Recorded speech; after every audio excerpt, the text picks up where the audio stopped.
ওম শান্তি। আজকের তারিখ হলো 20/2/2026। প্রাতঃ মুরলী। ওম শান্তি। বাপদাদা মধুবন। মিষ্টি বাচ্চারা, তোমাদের উপার্জন করার অনেক শখ থাকা উচিত। এই পড়াশোনাই হলো উপার্জন। আজকের প্রশ্ন হলো, জ্ঞানবিহীন কোনো খুশির কোথাও বিঘ্নরূপে পরিণত হয়। উত্তর, সাক্ষাৎকার হওয়া এটা আনন্দের ব্যাপার হলেও কিন্তু যথার্থ রূপে জ্ঞান না থাকলে আরোই মুষড়ে পড়ে। মনে করো, কারোর বাবার সাথে সাক্ষাৎ হয়েছে, বিন্দু দেখলে তো কি আর বুঝবে, আরোই মুষড়ে পড়বে। সেই জন্য জ্ঞানবিহীন সাক্ষাৎকার হলে কোনো লাভ নেই, এতে আরোই মায়ার বিঘ্ন আসতে পারে থাকে। কারোর সাক্ষাৎকারে উল্টো নেশাও চলে যায়। গীত, ভাগ্য জাগিয়ে এসেছি। ওম শান্তি। মিষ্টি মিষ্টি আত্মা রূপী বাচ্চারা গান শুনছে, কুঁড়েরাও শুনছে যে এটা হলো পাঠশালা। পাঠশালাতে কোনো ভাগ্য তৈরি করা হয়। লৌকিকে তো অনেক রকমের ভাগ্য আছে। কেউ সার্জন হওয়ার, কেউ ব্যারিস্টার হওয়ার ভাগ্য তৈরি করে। ভাগ্যকে এইম অবজেক্ট বলা হয়। ভাগ্য তৈরি করা ছাড়া পাঠশালাতে কি পড়বে? এক্ষেত্রে এখন বাচ্চারা জানে যে আমরাও এসেছি ভাগ্য করে, নতুন দুনিয়ার জন্য নিজের রাজ্য ভাগ্য নিতে এসেছি। এই রাজ্য হলেই নতুন দুনিয়ার জন্য, তাদের হলো পুরনো দুনিয়ার জন্য। তারা পুরনো দুনিয়ার জন্য ব্যারিস্টার, ইঞ্জিনিয়ার, সার্জন ইত্যাদি তৈরি হয়। সেই সব হতে হতে এখন পুরনো দুনিয়ার জন্য টাইম তো খুবই কমে গেছে। সেই সব তো শেষ হয়ে যাবে। ওই ভাগ্য তো এই মৃত্যুলোকের জন্য, অর্থাৎ এই জন্মের জন্য। তোমাদের এই পড়াশোনা হলো নতুন দুনিয়ার জন্য। তোমরা নতুন দুনিয়ার জন্য ভাগ্য তৈরি করে এসেছো। নতুন দুনিয়াতে তোমাদের রাজ্য ভাগ্য প্রাপ্ত হবে। কে পড়ান? অসীম জগতের বাবা। যার থেকে উত্তরাধিকার প্রাপ্ত করার থাকে, যেমন ডাক্তারের থেকে ডাক্তারি উত্তরাধিকার প্রাপ্ত হয়, সেটা হয়ে যায় এই জন্মের উত্তরাধিকার। এক উত্তরাধিকার প্রাপ্ত হয় বাবার থেকে, দ্বিতীয় উত্তরাধিকার প্রাপ্ত হয় নিজের পড়াশোনার দ্বারা। আচ্ছা, আবার যখন বৃদ্ধা অবস্থা হয়ে তখন গুরুর কাছে যায়, কি চাহিদা থাকে? বলে, আমাদের শান্তিধামে যাওয়ার শিক্ষা দাও, আমাদের সদ্গতি দাও, এখান থেকে বের করে শান্তিধামে নিয়ে যাও। এখন বাবার থেকে উত্তরাধিকার প্রাপ্ত হয়, টিচারের থেকেও উত্তরাধিকার প্রাপ্ত হয় এই জন্মের জন্য। এছাড়া গুরুর থেকে কিছুই প্রাপ্তি হয় না। টিচারের কাছে পড়ে কিছু না কিছু উত্তরাধিকারী প্রাপ্ত হয়। টিচার হবে, সেলাই টিচার হবে, কারণ জীবিকার তো দরকার আছে না। বাবার উত্তরাধিকার থাকা সত্ত্বেও পড়াশোনা করে যেন আমিও নিজেরটা উপার্জন করতে পারি। গুরুর থেকে তো কিছুই উপার্জন হয় না। হ্যাঁ, কেউ কেউ গীতা ইত্যাদি ভালো করে পড়ে, তারপর গীতার উপর ভাষণ ইত্যাদি করে। এই সমস্ত হলো অল্প সময়ের সুখের জন্য। এখন তো এই মৃত্যুলোকে আসে সামান্য সময়। পুরো দুনিয়া শেষ হতে চলেছে। তোমরা জানো যে আমি এসেছি নতুন দুনিয়া ভাগ্য তৈরি করতে। এই পুরো দুনিয়া ধ্বংস হতে চলেছে। বাবার থেকে প্রাপ্ত বা নিজের সব ভূ সম্পত্তি ভূস্মিত হয়ে যাবে। তোমাদের হাত আবার শূন্য হয়ে যাবে। এখন তো উপার্জন চাই নতুন দুনিয়ার জন্য। পুরনো দুনিয়ার মানুষ তো সেটা করতে পারবে না। নতুন দুনিয়ার জন্য উপার্জন করতে পারেন একমাত্র শিব বাবা। এখানে তোমরা নতুন দুনিয়ার জন্য ভাগ্য তৈরি করতে এসেছো। একমাত্র এই বাবা হলেন তোমাদের বাবাও টিচার, গুরুও, আর তিনি আসেনও সঙ্গমে। ভবিষ্যতের জন্য উপার্জন করার প্রশিক্ষণ প্রদান করে। এখন এই পুরনো দুনিয়াতে সামান্য কিছুদিন আসে, এইটা দুনিয়ার মানুষ জানে না। বলবে নতুন দুনিয়া আবার কখন আসবে, এই ব্যাপারে অনেক এমনও আছে যারা বলে এরা সব মিথ্যা বলার জন্য। এরকম বুঝদারও অনেক আছে। বাবা বলবেন নতুন দুনিয়া আসতেপন করে, বাচ্চা বলবে এসব হলো মিথ্যে গল্প কথা। তোমরা বাচ্চারা মনে করো নতুন দুনিয়ার জন্য ইনি হলেন আমাদের বাবা, টিচার, সদ্গুরু। বাবা আসেন শান্তিধাম সুখধামে নিয়ে যেতে। কেউ যদি নিজের ভাগ্য তৈরি করতে না চায়, তার অর্থ হলো কিছু বোঝে না। একই বাড়িতে স্ত্রী পড়াশোনা করছে, পুরুষ পড়াশোনা করবে না। বাচ্চারা পড়াশোনা করতে তো মা বাবা পড়াশোনা করবে না। এরকম হতে থাকছে। শুরুতে আত্মীয় এসেছিল, কিন্তু মায়ার ঝড়ে প্রভাবে আশ্চর্য শুনেছ, অন্যদেরকেও এই জ্ঞান শুনিয়েছে। এরপর বাবাকে ছেড়ে চলে গিয়েছে। গাওয়া হয়েছে আশ্চর্যবোধ। শুনবে, বাবার হবে পাঠ পড়বে, তবু হায় ড্রামা, যা নেচার। বাবা নিজে বলেন হায় ড্রামা, হায় মায়া। ড্রামারই ব্যাপার, তাই না? স্ত্রী পুরুষ একে অপরকে ডিভোর্স দেয়, বাচ্চারা বাবাকে ত্যাগ করে দেয়। এখানে তো সেই সব নেই। এখানে ডিভোর্স দিতে পারে না। বাবা তো এসেছেন বাচ্চাদের সত্যির উপার্জন করতে। বাবা কি আর কাউকে খাদে ফেলতে পারেন? বাবা তো হলেনই পতিত পাবন, পরম করুণাময়। বাবা এসে গাইড হয়ে দুঃখ থেকে লিবারেটর বা মুক্ত করেন, আর গাইড হয়ে সাথে নিয়ে যান। এরকম কোনো লৌকিক গুরু বলবে না যে আমি তোমাদেরকে সাথে নিয়ে যাব। এরকম গুরু কখনো দেখেছো, কখনো শুনেছো? গুরুদের তোমরা জিজ্ঞাসা করো। আপনাদের যে এত ফলোয়ার্স, আপনারা দেহত্যাগ করলে কি এই ফলোয়ার্সদের সাথে নিয়ে যাবেন? এরকম তো কখনো কেউ বলবে না যে আমি ফলোয়ারদেরকে সাথে নিয়ে যাব। এটা তো হতে পারে না। কখনো কেউ বলতে পারে না যে আমি তোমাদের সবাইকে নির্বাণ ধাম বা মুক্তিধামে নিয়ে যাব। এরকম প্রশ্ন কেউ জিজ্ঞাসা করতে পারে না যে আমাকে আপনি সাথে নিয়ে যাবেন। শাস্ত্রে আছে ভবানুবাস, আমি তোমাদের নিয়ে যাব। মশার ঝাঁকের মতো সব যায়। সত্যযুগে তো মানুষ কম হয়, কলিযুগে তো অনেক মানুষ শরীর ত্যাগ করে, বাকি আপনারা তাদের হিসাবপত্র মিটিয়ে ফেলে চলে যাবে। যেতে অবশ্যই হবে, এত মানুষ থাকতে পারে না। বাচ্চারা তোমরা ভালো করে জানো, এখন তোমাদের আমাদের আপন গৃহে যেতে হবে। এই শরীর তো ত্যাগ করতে হবে। আমি মরলে এই দুনিয়াও আমার কাছে মৃত্যু হবে। নিজেকে শুধুমাত্র আত্মা মনে করে বাবাকে স্মরণ করতে হবে। এই পুরানো পোশাক তো ছাড়তেই হবে। এই দুনিয়াও হলো পুরানো। যেই রকম পুরানো বাড়ির বসে নতুন বাড়ির সামনে তৈরি হতে থাকলে মনে করবে যে আমাদের জন্য তৈরি হচ্ছে, বুদ্ধি চলে যাবে নতুন বাড়ির দিকে।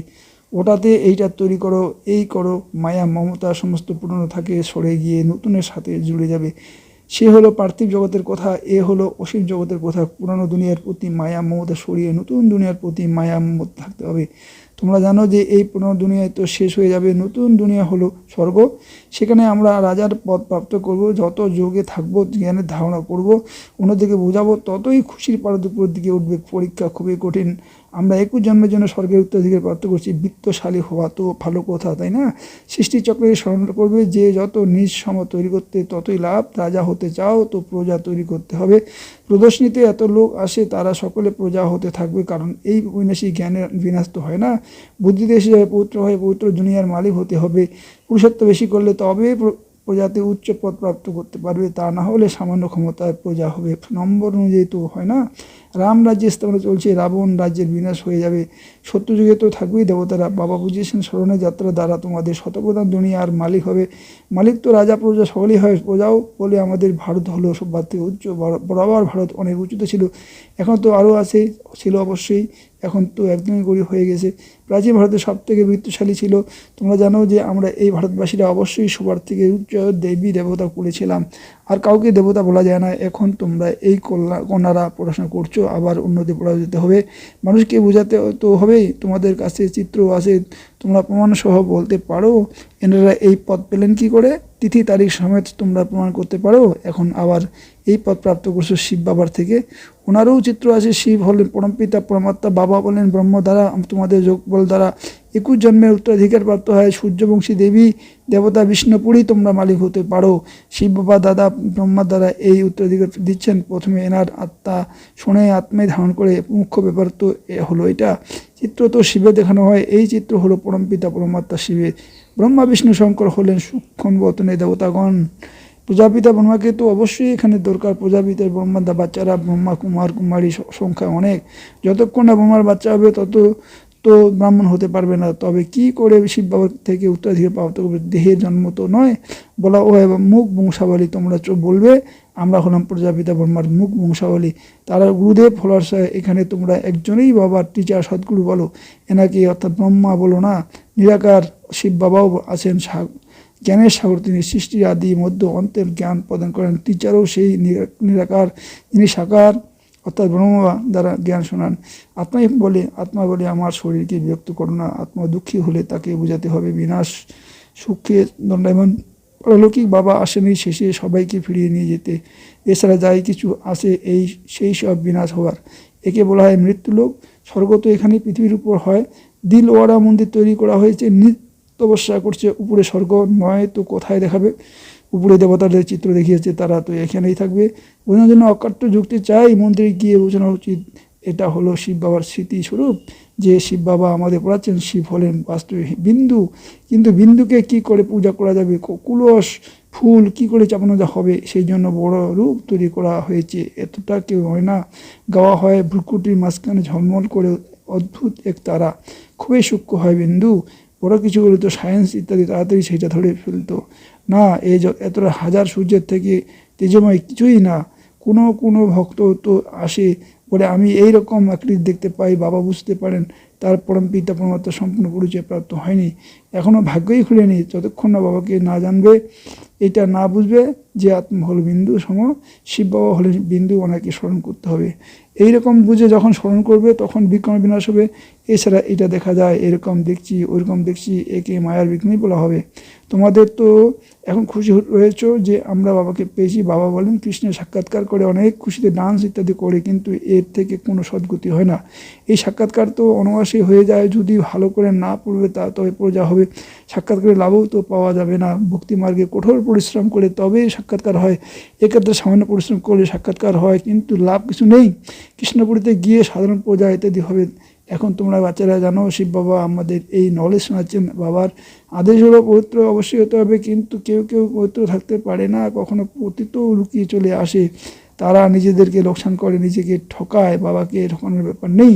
বাবাকে ঠকিয়ে কি কোনো আর কোনো পয়সা দেওয়ার ব্যাপারে আছে কি?